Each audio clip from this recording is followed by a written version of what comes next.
Hello மக்களே, நீங்கள் பார்க்குற இந்த சம்பவம் எங்கே நடந்துச்சு அப்படின்னு பார்த்தீங்கன்னா, நம்ம பெங்களூர் டு மூணார் போகக்கூடிய ரோட்டில் தான் நடந்துச்சு. அந்த ஏரியா கொஞ்சம் ஃபாரஸ்ட் ஏரியாவாக இருக்கும். யானை வந்துச்சு. அப்போ எல்லாருமே வந்து என்ன பண்ணிட்டாங்க, காரில் போகிறவங்க எல்லோரும் காரை நிப்பாட்டி விட்டுருந்தோம். அப்படி விட்டுருக்கும்போது என்ன ஆச்சுன்னா, அந்த யானை வந்து கரெக்டாக ஒரு காரை போய் அட்டாக் பண்ண தொடங்கிடுச்சு. நாங்கள் எல்லாருமே ரொம்ப பயந்துட்டு இருந்தோம் கேட்டிங்களா. அப்போ வந்து இந்த யானை சரி அந்த காருக்காரங்க ரொம்ப பயந்து கார் கிளாஸ் எல்லாம் உடச்சிடுச்சு அது. ஆனால் அவங்க ஏதோ ஒரு அதிர்ஷ்டவசமாக அந்த காரை ஸ்டார்ட் பண்ணி போயிட்டாங்க.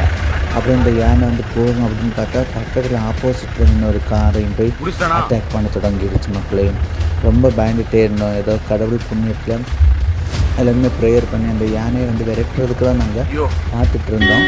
அப்புறம் ஒரு வழியாக அந்த யானையுமே அந்த காரையுமே போய் அட்டாக் பண்ணிச்சு. அவருமே வந்து நல்ல லாபகமாக அப்படியே ஸ்டார்ட் பண்ணிவிட்டு காரை வந்து கொண்டு அப்படியே போயிட்டார். அப்புறம் எந்த உயிர் சேதமும் இல்லாமல் இருக்குது. எல்லாருமே தப்பிச்சு அந்த யானைகிட்ட இருந்து வந்துட்டோம். மக்களே, இந்த வீடியோ பிடிச்சிருந்தா லைக் பண்ணி ஷேர் பண்ணி உங்களோட கருத்துக்களை பதிவு பண்ணுங்க மக்களே.